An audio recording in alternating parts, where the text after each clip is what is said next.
না আমার বাবার, আমার গাড়িও আছে বুঝলে। আচ্ছা ঠিক আছে, তোমার কাছে ফোন গাড়ি সবই তো আছে, মেনে নিলাম আমরা, কিন্তু তুমি এরকম ভিখিরিদের জামা কাপড় পরে ঘুরছো কেন? হ্যাঁ, আমরা কি এতই বোকা নাকি বুঝতে পারবো না? এই ভিক্ষাটা হচ্ছে আমার প্রফেশন, আমি এখন ডিউটিতে আছি। আর গাড়িটা কোথায়?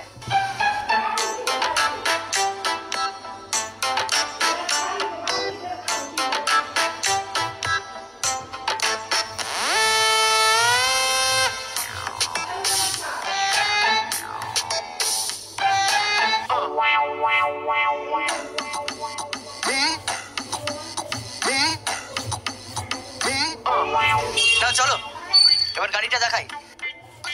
তোমার থালা গ্লাস এইগুলোই তোমাদের মতো লোয়ার ক্লাস ভিখারিদের জন্য রেখে গেলাম। এসব এখানে কেউ হাত দেবে না। চলো চলো।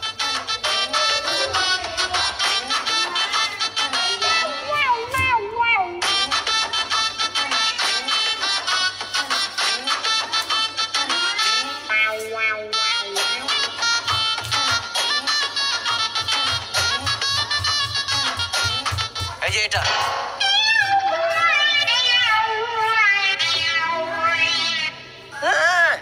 ডববাজি মারার জায়গা পাও না, এইটা তোমার গাড়ি। এইরকম গাড়িতে উঠতে গেলে না লাফতি মেরে গাড়ি থেকে নামিয়ে দেবে।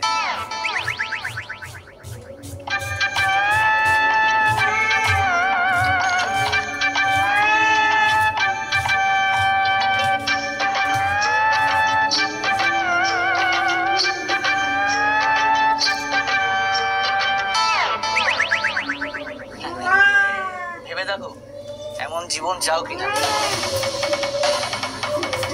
তারপর দাদার সঙ্গে দেখা করানোর দায়িত্ব আমার।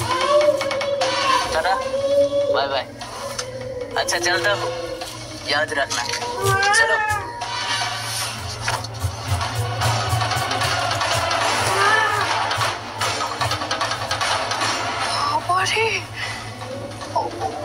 বাবা, আমার তো মাথা ঘুরছে।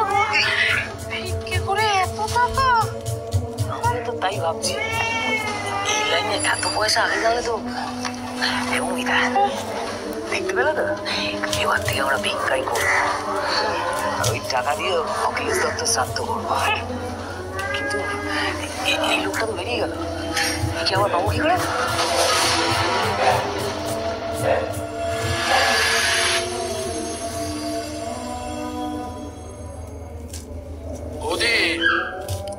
খাওয়া দাওয়া করুন, এভাবে চললে কিন্তু বাড়াবাড়ি হবে। কি করবো বলুন তো, ছেলেটা চিন্তায় চিন্তায় আজ আর মাথা ঠিক রাখতে পারছি না। আমারও মা বাবার কথা খুব মনে পড়ছে। মা বাবার জন্য মন খারাপ করছে, ছাল ছাড়ানো ভদর একটা।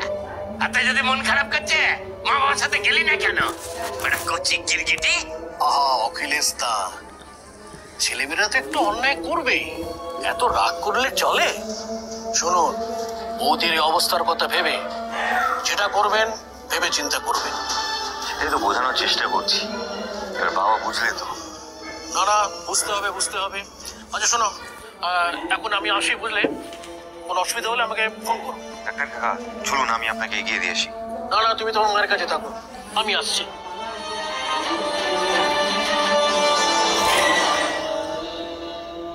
দেখো জেঠু, আমাদের কারোর কথা তোমায় ভাবতে হবে না, কিন্তু জেঠির কথা ভেবে অন্তত তুমি। এই যে সব কেন দানন্দন চলে এলেন, এখন আমায় জ্ঞান দেবে সব বকর বকর করে?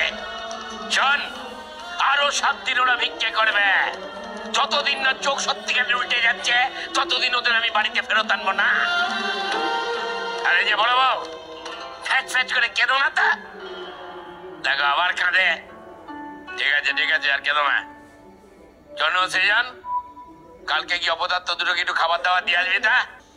এর বেশি এখন আর কিছু করতে হবে না ওদের জন্য, সব ধ্যাষ্টম আমি বের করে দেবো।